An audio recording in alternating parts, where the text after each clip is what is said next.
Hello, everyone, and welcome to week 2, episode 2 of Political Frenemies. This is a podcast where people with two very different views discuss the issues and politics of the week.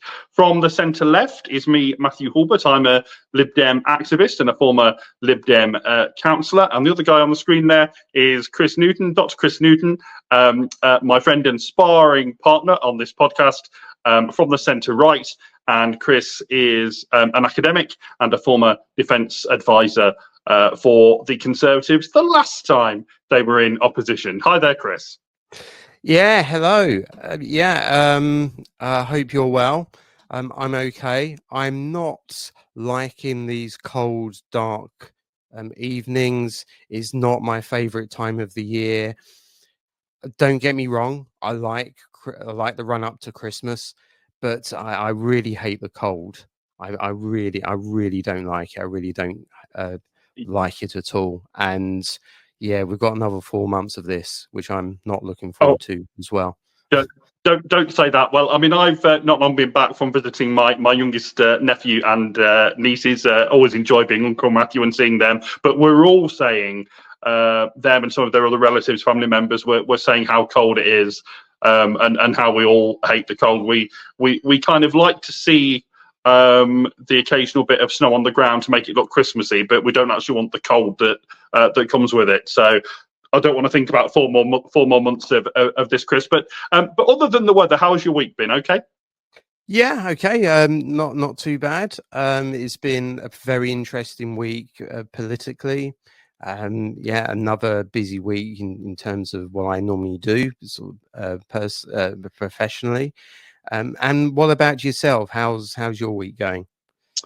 It's been an interesting week, to be honest with you. It's had its ups and its downs, but it's good to be finishing off talking to you, Chris, and doing our podcast. Let's tell our audience. Oh, before we do that, actually, I'm forgetting something. We must thank my friend and yours, Ian Dale, of LBC fame, who gave us a bit of a mention, didn't he, this week? Yeah. He mentioned us on our LBC show, and thanks very much, Ian, for that. We are really appreciative of that, and help, and also thank you to the advice that you've been giving us as well. It's really appreciate it, and like we've always said, we welcome positive and not so positive feedback, and we always take feedback constructively. Yeah, absolutely. Because although we've, I've been in radio and you've done quite a bit of TV commentating, and we're both regular listeners to podcasts, this is the first time we've actually done a podcast. So, of course, it's going to be, we're just getting into it and we're feeling our way. But Ian's been full of really good constructive criticism. And so we hope that people notice just a few changes this week, and as the weeks move forward, as we progress with this podcast. Right, folks, today we're going to be talking about Justin Welby's resignation of Archbishop of Canterbury, some of the issues around that, and indeed about his stint as Archbishop of Canterbury, the pros and the cons of that. We'll then be moving into perhaps the biggest political issue of the week, and that is Wes Streeting and his his initiative of introducing league tables into the NHS. Will that help or hinder the health service? And then finally, another big question, should the police investigate non-crimes? So things that may not meet the criminal bar for prosecution, but which some might still see as hate incidents, etc. So me and Chris have very different views on this, I know. So we'll be getting into a good debate later on. As we always say on Political Frenemies, and this is the point of this podcast, we can debate robustly, and we're going to be doing that. But it's about, always being polite and definitely remaining friends afterwards, isn't it, Chris? Indeed, exactly. And I'm really looking forward to it. Great. Shall we get into the first debate? Yeah.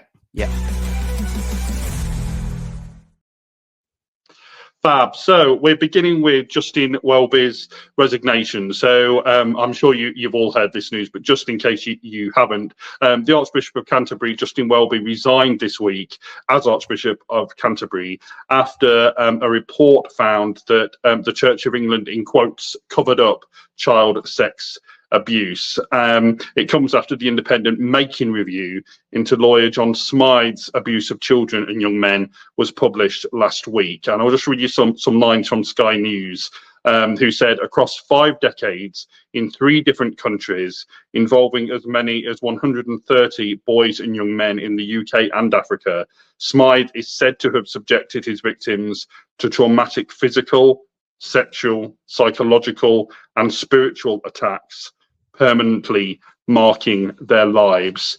The report concluded that he might have been brought to justice had Mr. Welby formally reported the issue to police soon after he was installed as Archbishop of Canterbury 11 years ago. Smythe died aged 75 in Cape Town in 2018 while still under investigation by Hampshire police. This is clearly, Chris, a very serious issue. Yeah, I mean, this is a really awful case. It's the worst. You think of it from the perspective of a parent. It's the worst thing imaginable, and I think Mr. Welby was right to resign. I think he should have acted on the information that he had, or at least kind of made sure that the police were investigating. I think that's his responsibility as Archbishop, and I think he was right in his resignation.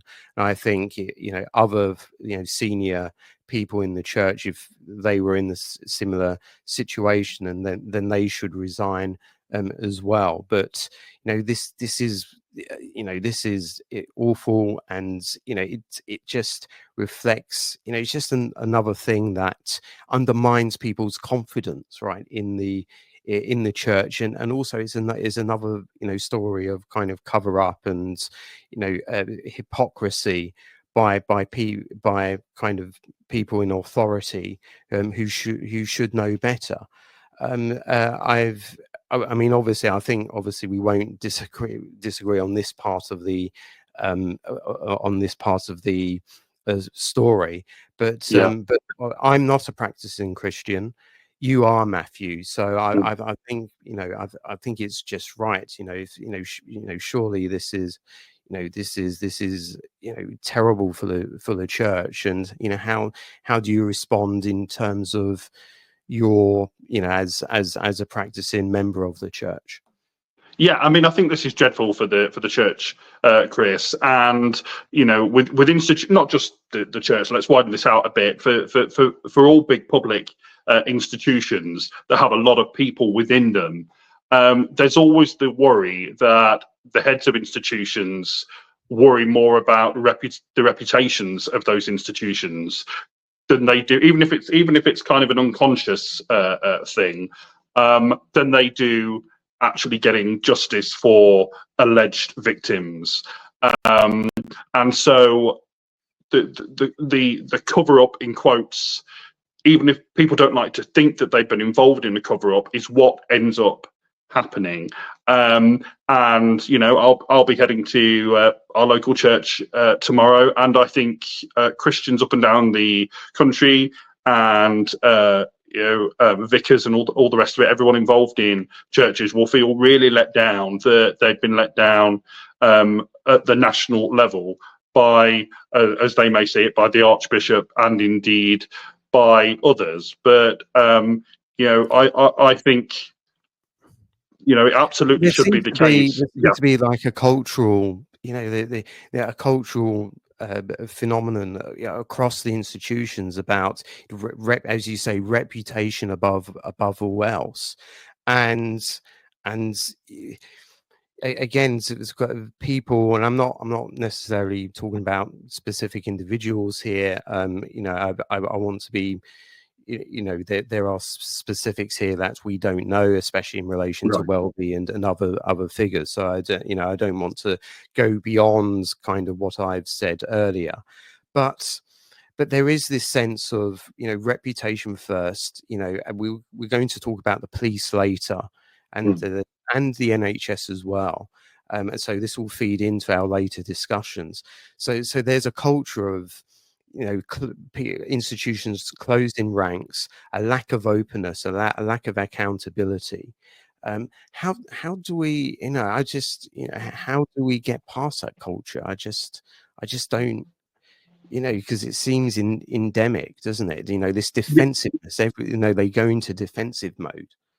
Absolutely, and I think you're absolutely right. They go into defensive mode. And of course, part of you understands that, of course, people that are so much part of an institution want to protect that institution. But perhaps what they don't realise enough in the church and the police and the NHS and all big public institutions is that actually they best protect the institution by acting on issues such as this.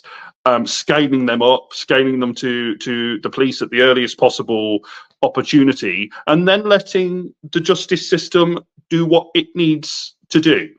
And people facing accusations, those accusations are then proven or they're not, and the justice system does what it needs to do. But to not allow that to happen is clearly wrong.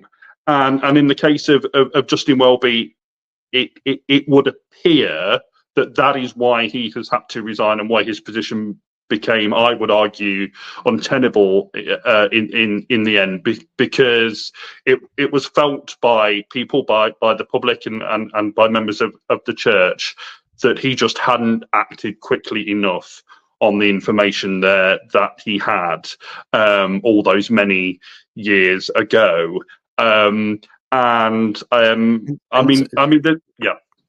Just and also, especially, if you're in a position, of authority, and I'm talking generally here, if you're in a position of authority, especially if you're preaching about doing the right thing, and especially, if you're preaching kind of virtue and so forth, you've got to make sure that you're practicing what you're preaching as well.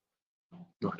Yeah, I mean, especially within the church, we especially, obviously, those of us that are Christian, look up to the church and hope to see, from our perspective, Christ represented in the way that the church acts.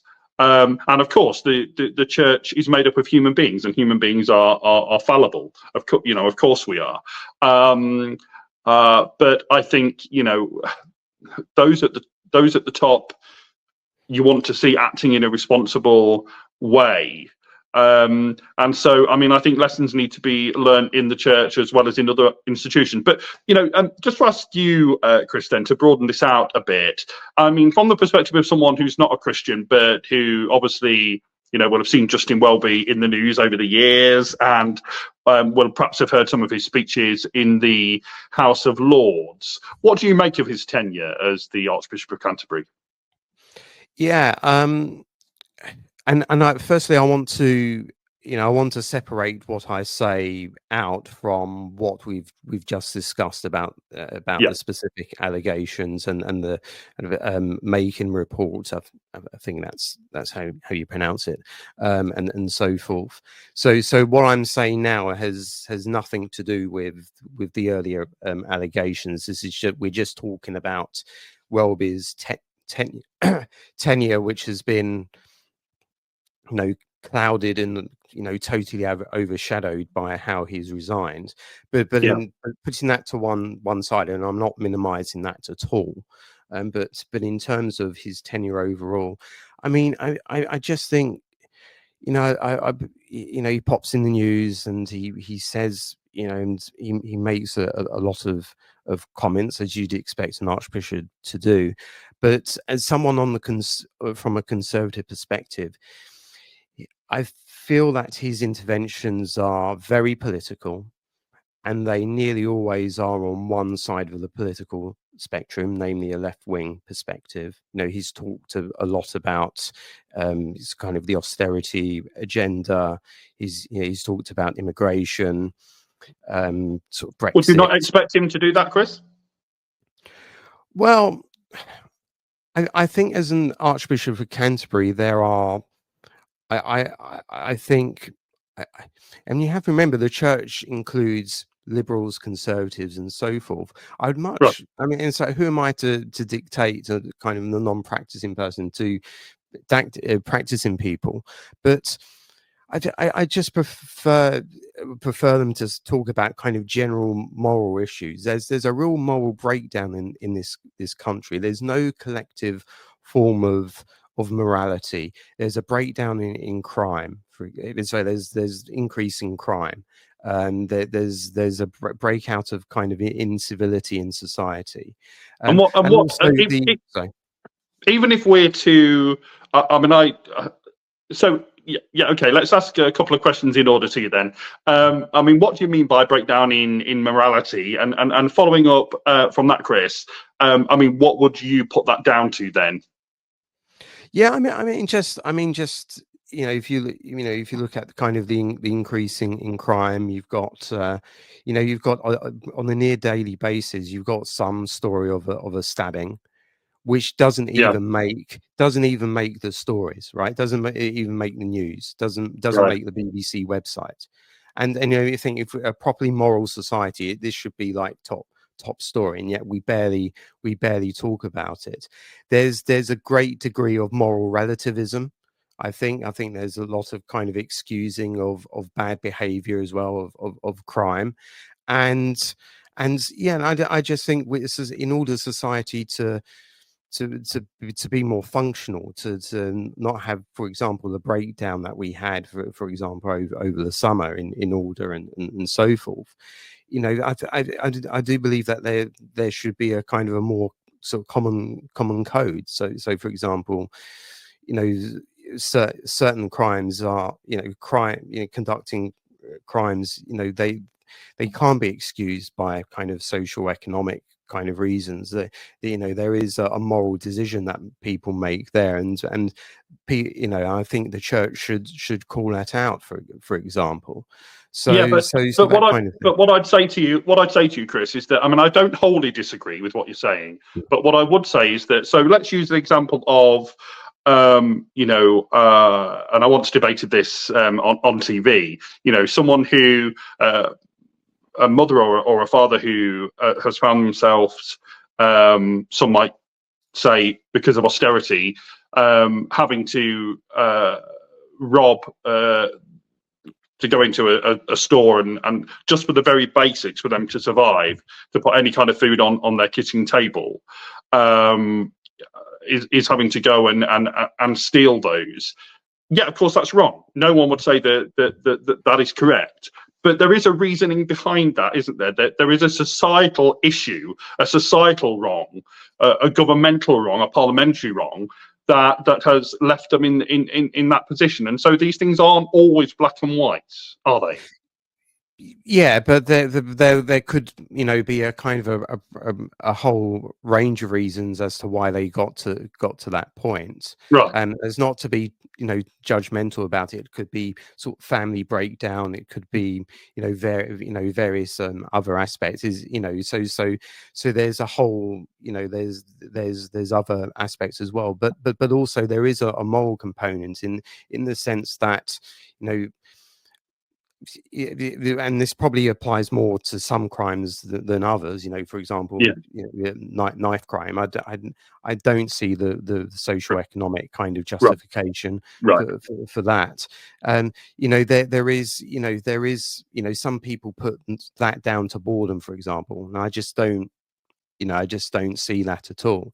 And therefore there should be there should be more of a moral code in the sense of there are certain acts that are that are morally unjustifiable and so do you think, Chris, then that So an Archbishop of Canterbury, not just this one, but whichever Archbishop of Canterbury we're talking down the years, or indeed the next one, should focus more on that kind of issue than of speaking out, for example, against poverty, etc. I mean, I personally would expect them to do both of those things. And I mean, I appreciate that perhaps this past Archbishop of Canterbury has come at some of these issues from a different political perspective from the one you hold, Chris.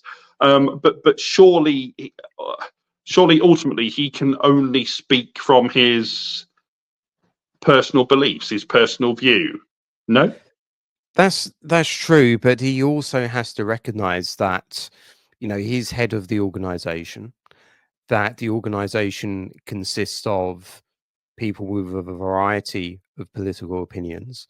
There has been some disquiet throughout his tenure from the Conservative side about whether he's fully reflecting both all sides of the political spectrum. Sometimes, to be fair, sometimes I think he once said that people should stop complaining about Brexit, which again I think perhaps maybe an archbishop shouldn't do, even though I agree with that particular statement. But also from the point of view that there are real kind of you can talk about more about this more than I can, but from what I understand from a mutual friend of ours is that there is real division within the church, and that there are certain conservatives that have been effectively barred from from becoming sort of professionals within the church, and there is a lot of disquiet among kind of the more conservative evangelical wing of the church, and there's a real risk of divisions which would put the church in a perilous state, especially in terms of its finances. Is that something that you recognize, and surely you agree with me that an archbishop has to reflect, or has to find some way of either reflecting all of the views of the members of the church, or being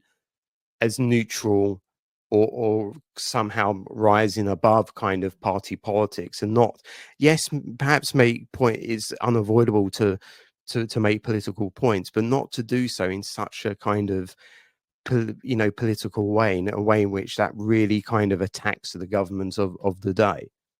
I mean, I think there's a great irony, Chris, about Justin Welby's tenure as Archbishop of Canterbury, because I mean, it's interesting that you're reflecting a view potentially of conservatives within the church and indeed beyond the church, that Welby was seen as somehow too left wing or something. But from the perspective of a small L liberal within the church, we feel, and this is a widely shared view, I know, amongst the liberals in the church that I know in person and online too, that actually he didn't do enough to defend the liberal position within the worldwide Anglican Church. So, for example, on issues like same-sex marriage, of course, that they still don't take place within the Church of England, and there hasn't even been a kind of attempt at an accommodation such as in the Methodist Church. In the Methodist Church, they decided nationally that they'd allow local churches to decide, and if churches decide that they still don't want to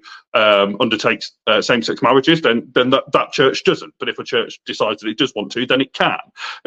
Welby hasn't even allowed that kind of accommodation within the Church of England. We feel that absolutely he has always sided with the conservative elements within the church on that. So, I mean, in a sense, is a contradiction, perhaps.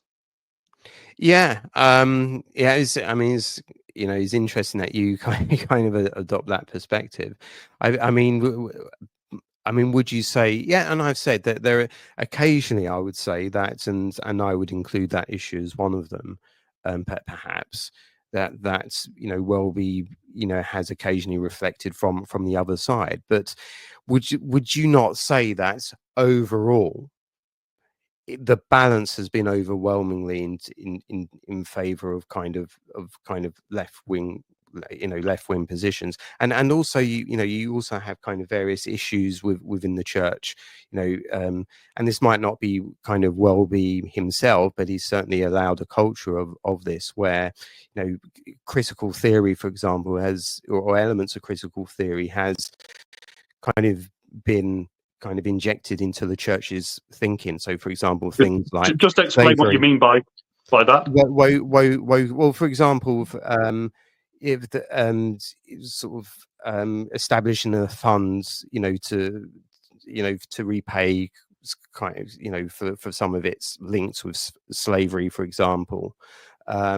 Another issue is kind of immigration and where and it's the church's role, and perhaps people have been kind of too readily accepting of people's alleged conversion to Christianity in order to be accepted, despite being in terms of asylum, despite being rejected in the past. Are these ultimately all these issues add up that ultimately mean that that's if you do the scorecard, the balance is on the more kind of liberal left side as opposed to the conservative side.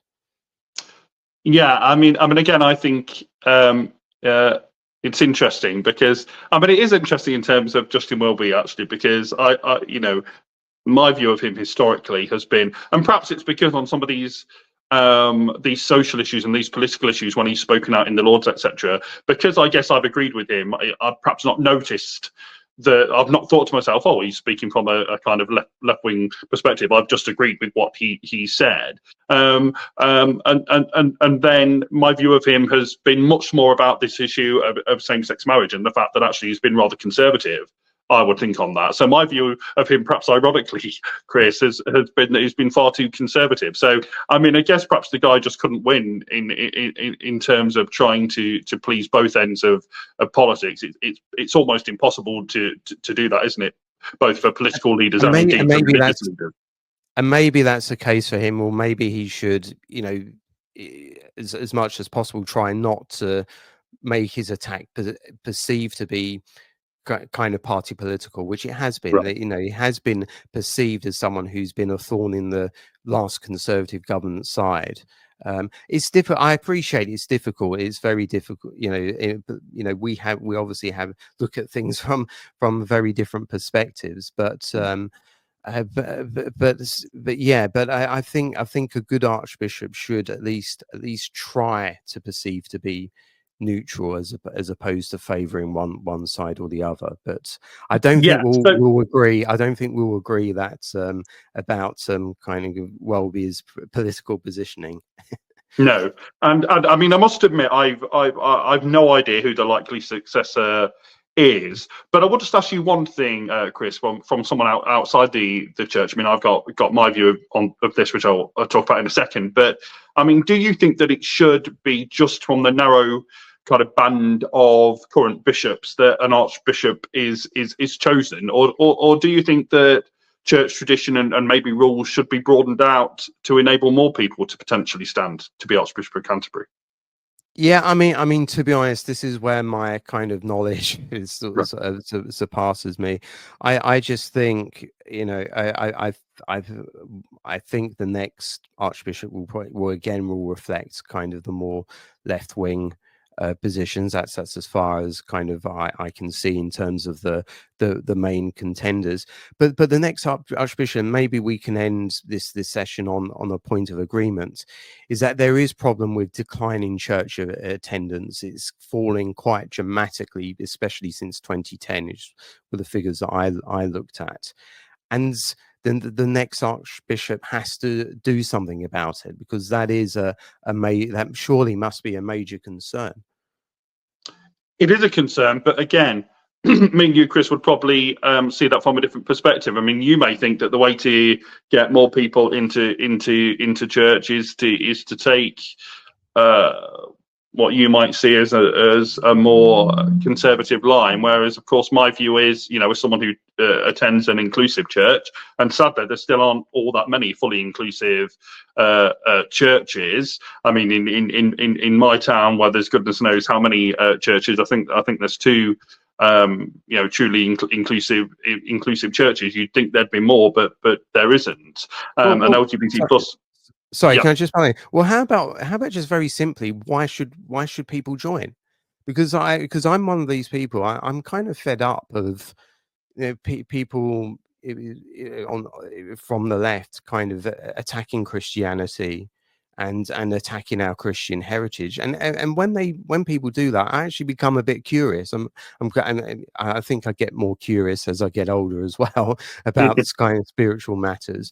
But I'm kind of thinking, well, I'm kind of curious, especially about as a historian, the history side of things. Well, how about, instead of kind of intervening in kind of very deep political issues, how about making the case to join the church? That's surely what they should. What the next archbishop should be focusing on. I agree, but then again, without, because I would never seek to do this, but without suggesting that I wouldn't want to align Jesus Christ with any particular, certainly, political party. But the fact is that if you read about his life in the Bible, and that's all we've got to go on. I would say that look who he stood with. He stood with the poor. He stood with prostitutes. He upturned the tables of the establishment. I mean, there's no getting around that. That is what he did. And so I guess I would expect the leadership of the church to reflect that. And now, whether you say that that's left wing or not is up to people to judge. But I think if you ask yourself that famous question, what would Jesus do? Well, Jesus knew who he stood with, and he stood with the least, the last, and the lost. And I would expect the church to continue to do that. Would he have backed the working class people who voted Brexit? Well, I'm kidding. This bit of that, I think I probably shouldn't have said that, but that clip is probably going to come to haunt me for the rest of my life. I know. I'm joking. I know what you mean. I'm joking, everybody, but and again, that's why you can't pigeonhole Jesus Christ into one political philosophy or whatever. But clearly, I would expect the Archbishop of Canterbury certainly to make the case for joining the church. And whilst I wouldn't necessarily agree with you in terms of because I worry, Chris, when people start talking about a great moral decline, that we get to John Major's back to basics and all of that. And I don't like the idea of kind of preaching someone's version of morality. What I do want to see the church do is to be a place that is inclusive, where people can go and exercise their faith. And it's interesting, actually, Chris, isn't it, that you're the conservative here and aren't in the church, and I'm the liberal here and am in the church. I don't quite know what that tells us. Yeah, well, maybe that reinforces my point. Maybe it does. Just kidding. And on that is interesting. Yeah, it absolutely is. And I think we've given that a good go. So now let's go into another thorny issue of the NHS. So will league tables cure the NHS? And Wes Streeting, who, full transparency here, I have met, and on the occasion that I did meet him, I liked him. And I talked to him about what happened to my dear mum, and we'll get into that in just a second. But he's had a very big week, hasn't he, this week, Chris? Yeah, well, he's in. If you count, announcing, making a big policy announcement, a good week, then I suppose he has. The question. Well, a big week. I didn't necessarily say a good week. A big week. Sorry, I misunderstood you. But it's in some respects a big week for him. I think. I mean, I myself, I don't oppose what he said in regards to making the NHS more accountable. I think anything that makes the NHS more accountable is, can be a good thing. It's curious that that Labour's in favour of league tables for the NHS, but not in terms of schools. That's like, it just shows that there's no coherent thinking in Labour policy. But You don't expect Labour to be consistent, do you, Chris? oh, of course not. Of course not. No, I'm looking forward to the day when they actually do that. But I think, I think I don't oppose this in principle. I think it's as I say, anything that gives us some indication as to it goes back to the transparency issue as well, and the NHS is very bad at that. But at the end of the day, it doesn't, for me, resolve the fundamental problem, which is, I think the NHS, I think a nationalised system of healthcare, especially in the 21st century, especially with the growing population that we have, is the right model for the future, and I do think that we need to at least think about alternative models. Really? You'd want us to go down? You'd want us to go down the American way of doing things, where if someone hasn't got health insurance, they don't get treated? Really, Chris? No, and I think that there are more than two options in relation to the UK system and the American system. I think we do at the very least. I mean, I'm no, I don't claim to be an expert in healthcare, but you're a big kind of European Union guy, and a very staunch Remainer. What's so bad with at least looking at the European systems? And it's very complicated, because there's different forms of insurance system, and there's different ways of running an insurance system, and it's all very complicated. I just say, but the problem I have with the left is that they kind of, again, they're not willing to even consider kind of different ways of doing things. What's the, well, firstly, I should ask for your reaction about Streeting's proposals, but what's the harm? What's the harm with exploring and looking at whether the Europeans do it better than we do? Yeah, so first of all, on what West Streeting has announced this week, I mean, my view is that it just adds another layer of bureaucracy into the NHS, and skews provision of care to a set of arbitrary indicators. And my worry, again, from my perspective, Chris, is that it also further entrenches competition and facilitates further privatisation, which I would absolutely be against. But also another point that perhaps hasn't been made this week, but which certainly occurred to me, is that, and again, I know you'd probably disagree with this, Chris, but it appears to me that Streeting is basically saying that trusts and hospitals, which I would argue have been absolutely fundamentally let down by 14 years of Conservative government, are going to be punished for that by ending up,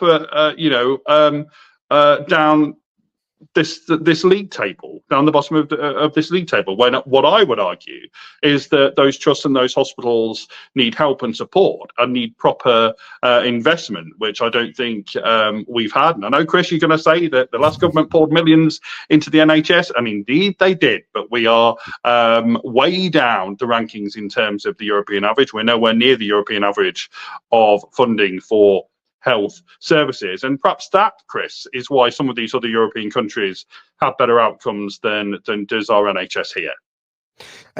Two things I want to say to that. Firstly, in terms of kind of the potential kind of drawbacks of league tables, I do see some of that. Although I think school league tables were ultimately a good thing, I do understand that there is a risk of perverse incentives that could result from league tables. I'll give you a very quick example from education. I don't know if you remember it from your school days, but the schools were measured back in our day for the youngsters listening to this, when we had lettered grades for GCSEs, for example. Right. Obviously schools were measured on whether, I think, students got like 5 A star to C grades, which I think translates to 9 to a 4 or something in modern in modern kind of things. And what I observed in terms of the teaching is that often the resources were geared to the DC borderline. And so that's where all the resources get concentrated, and the people who are at the top and the people at the bottom, they kind of got neglected. So I do appreciate that league tables do create kind of weird, perverse incentives, as do targets as well. And people will try and think of clever ways and smart ways of actually getting around that. So I do accept that. But at the end of the day, as I said before, there is a real problem with transparency. There is a problem, especially I think with customer service in the NHS, and how people are kind of one-to-one, so are often treated. Now there are lots of really good, caring staff, and the overwhelming majority are, but also, especially if you come across administration, some of it's pretty poor as well, and that needs to, we need to shine a light on that. In terms of spending very, very quickly, I don't know if I'm looking at kind of the figures, especially in relation to GDP.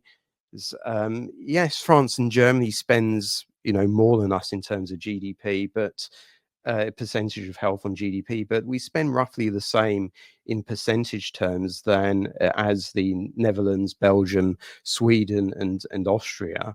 And of course, the Americans spend 16% of their GDP. We spend about 11 of our GDP, or 11% of our health on GDP. So would you not say it is not just about money here?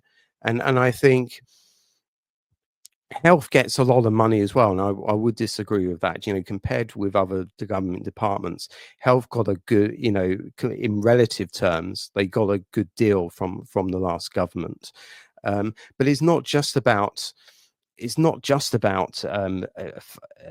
funding. It's also about structures. It's about reform, and this is a part of the reform. Although I think Streeter needs to announce kind of further measures and so forth. Would you not agree with that? And if so, what kind of reforms would you like to see in the NHS?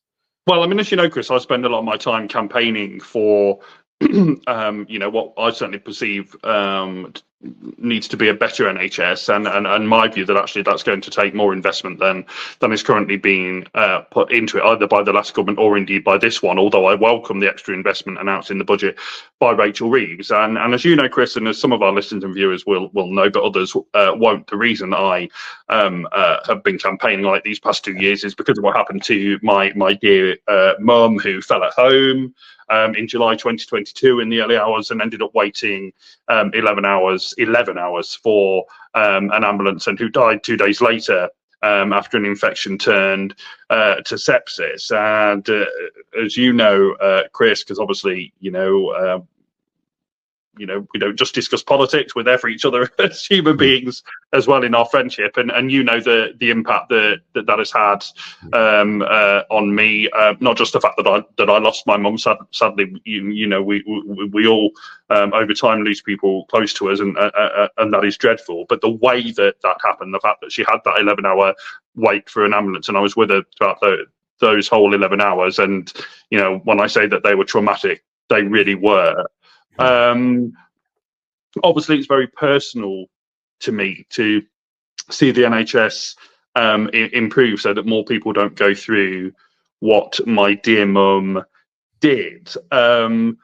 No, I mean, obviously, me and you, Chris, obviously have different points of view as to how the NHS can best be improved. I mean, what I'd say on the reform point is I'd make the argument, as I did on radio the other day, that the NHS is constantly having to reform. I mean, I just don't accept, Chris, to be perfectly honest with you, this idea that the NHS is this big lumbering thing that never reforms. I mean, every time there's a new Secretary of State comes in, the NHS has to reform. You know, the NHS is capable of reform. But I think what you're really talking about is something much more fundamental about kind of whether we have a health service at all. And again, on that, me and you would disagree, but it's a perfectly valid argument to have, isn't it? First of all, I mean, I think what happened with your mum, you know, I've said this to you sort of, you know, countless times before, but on here I should say this as well. You know, I'm very sorry about what happened to your mum, and you know, it is truly an awful thing to happen. I mean, my family has had, you know, had poor experience of the NHS, but it doesn't. It doesn't, you know, is nowhere comparable to what you went through, and I'm just very, very sorry that happened.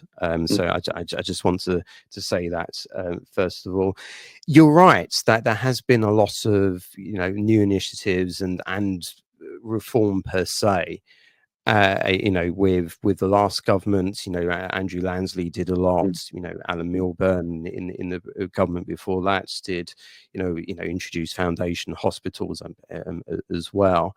But I think this is kind of tinkering around the edges. It's kind of putting sticking plasters on a system which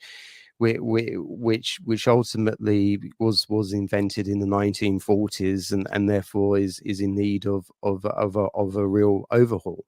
And but don't you think? I just yeah, no, I mean, just to push back a little bit, Chris. I mean, don't you think that we just have to face the real politic here? That you know, we talked about religion in the earlier debate. I mean, the NHS is in a sense the religion of the English and indeed the British.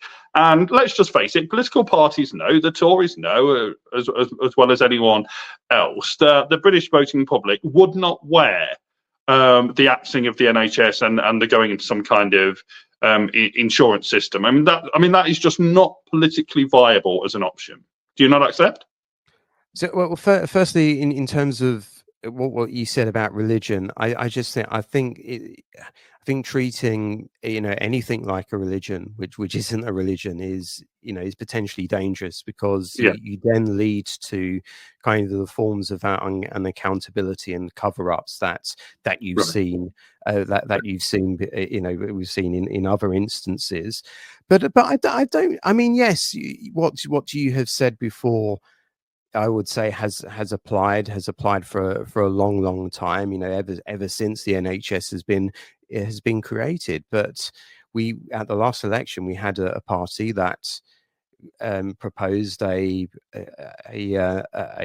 French style reform, a French style system, and they did pretty well, you know, given that they didn't really have, you know, any ground game or anything.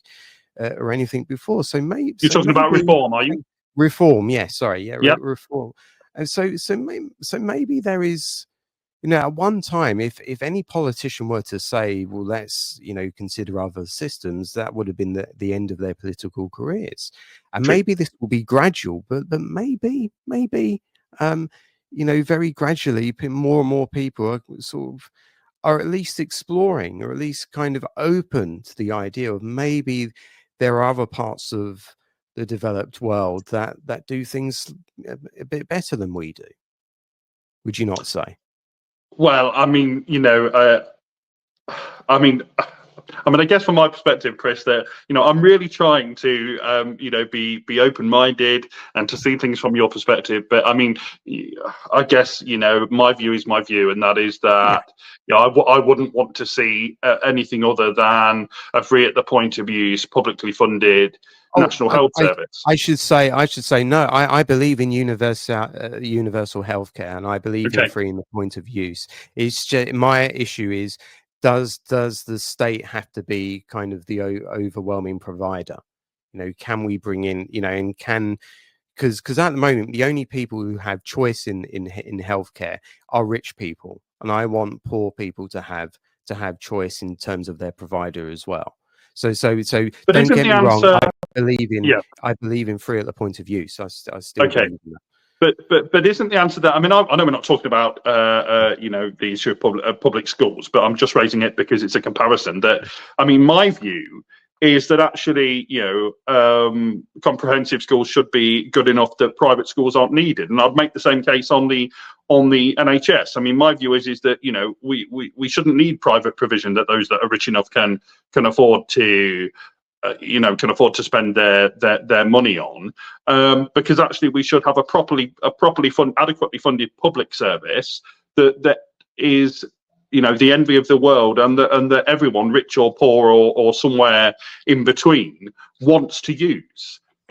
That is the argument I'd make. Again, I would come from it from a completely kind of the opposite end and say, well, why does the state have to do everything?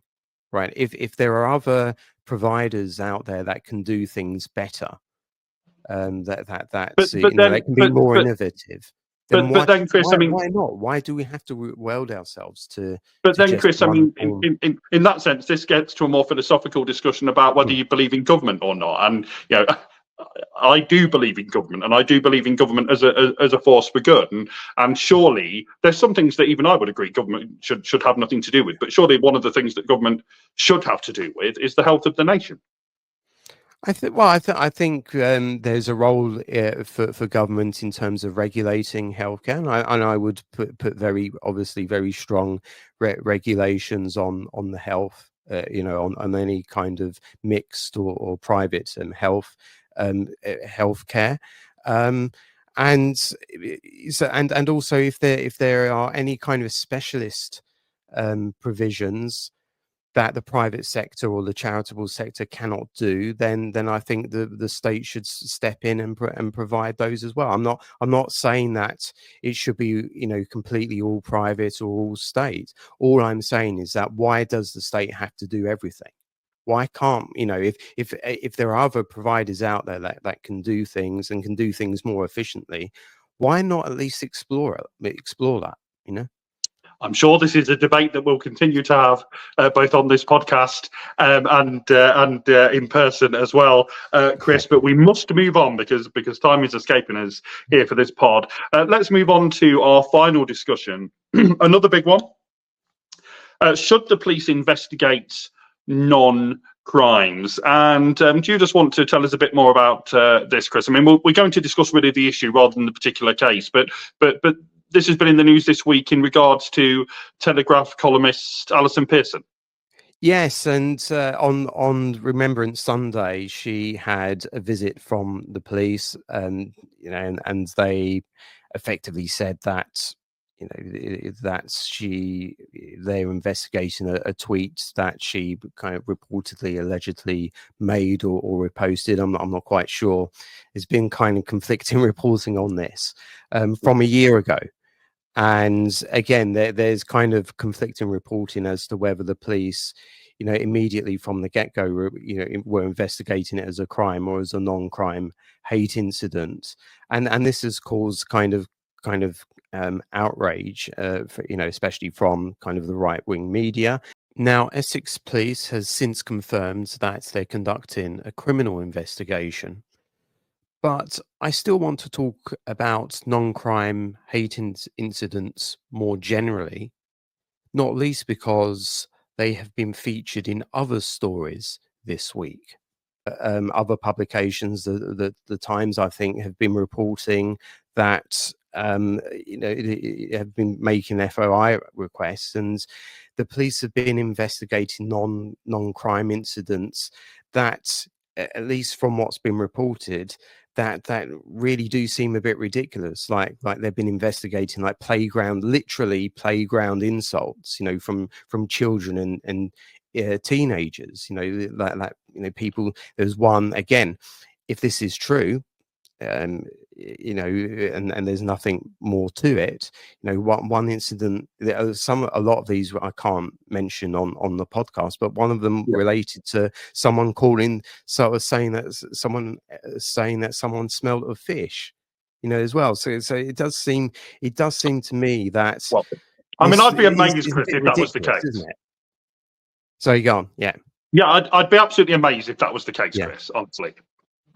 Yeah, like I really say, I mean, I think it's responsible to say, you know, this is what's been reported. There could be something else to those stories, but in terms of the principle, the principle of kind of non-crime hate incidents, this whole concept of the police investigating non-crime, I do have a massive problem with. And do you as a liberal Democrat, do you know, isn't this kind of remarkably illiberal? In the way that you portrayed it, Chris, yeah, I mean, I think I'd be at pains to argue against that, but I want to present, you know, something different, but which falls under the same kind of category. So I used to chair an LGBT plus charity here in Leicestershire, and we'd work a lot with trans people, with trans individuals, and they would talk to us about the discrimination that they face just going about their lives on a daily basis, and on buses, in the street, etc. Now, these things may not have been crimes, but they were discriminatory against those people. They deeply affected their lives on a daily basis. And actually, over a period of time, especially if it was by the same individual, you know, a pattern emerges, which the police then get to know about if the issues are reported on, so that it may in the end meet the level of a crime. So do you see in that kind of instance, actually, that changes the way you might think of non-crime hate incidents? No?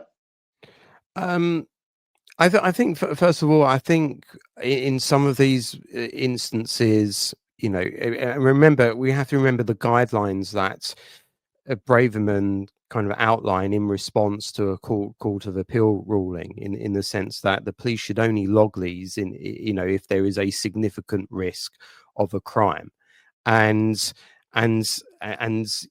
that's the route I think the police should take. You know, if there's a suspicion of a crime or a crime that's about to be committed, then it should be a part of that kind of general investigation.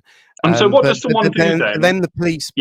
Just one other thing, but I do think in a lot of these cases, the police are overreaching themselves. They're the stories as reported don't seem to meet even the requirements that you even outline, and surely in relation to a lot of these, there are other agencies, there are other means of dealing with some of these elements. It's not a matter for the law. It's a matter for some kind of social intervention, but to make these matters criminal, you know, a lot of these criminal, I mean, when they're not crimes. I mean, I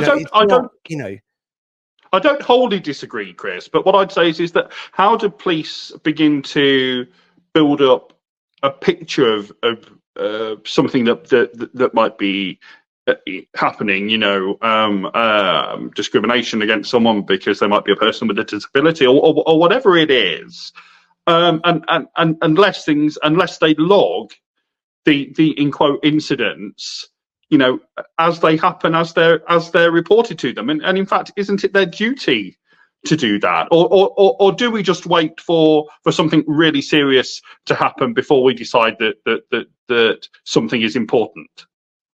I understand the origins of why they came about and so forth.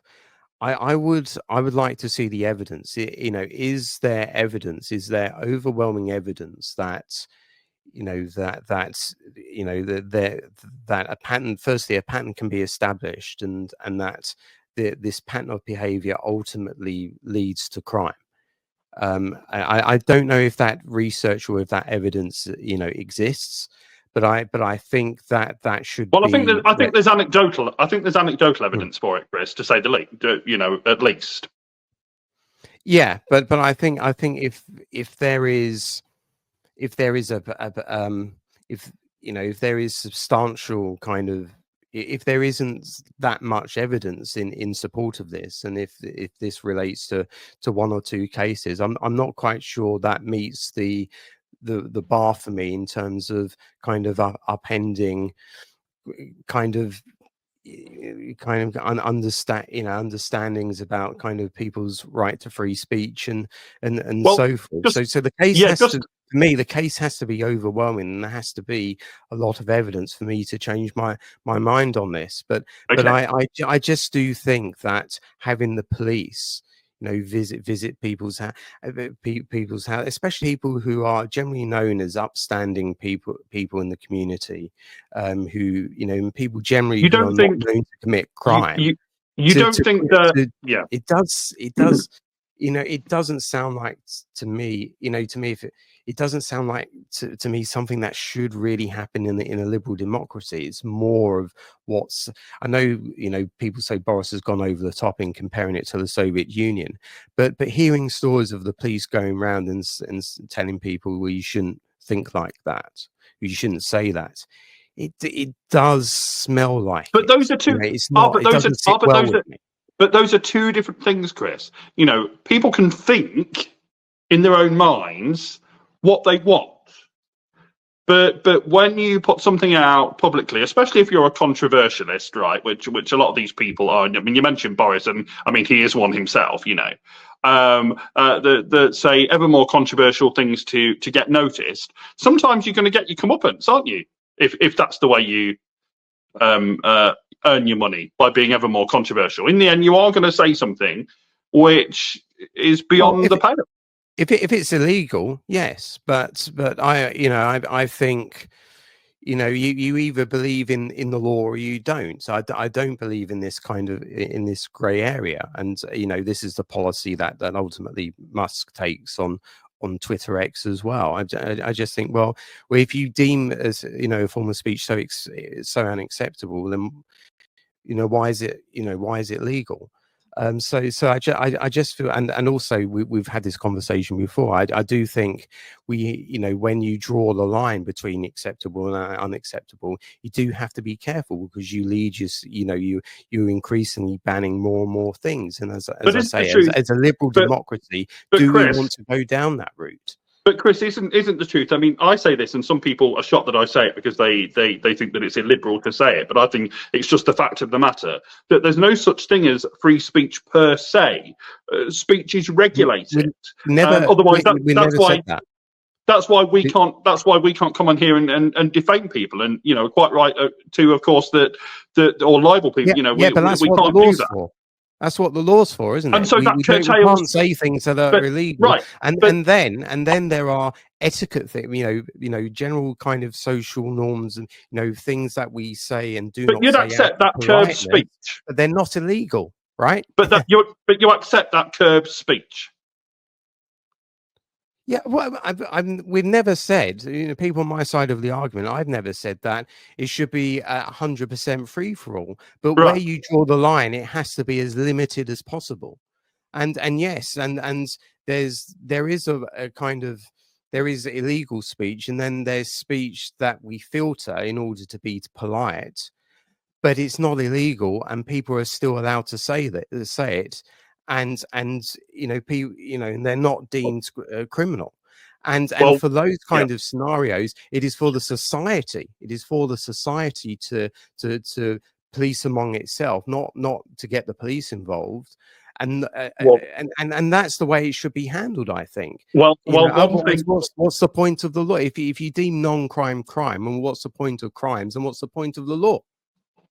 One thing is for sure is that we will continue to undertake to use very vociferously our free speech here on this podcast. I tell you what, I think we've had a good robust debate there, Chris, on some of the big issues of the week, and that's really what we want to have on this podcast. But again, Yeah, And can I just say, I really enjoyed that, and as I say, I've always enjoyed debating with you on Twitter and on here, and this is how it should be, shouldn't it? This is how it should.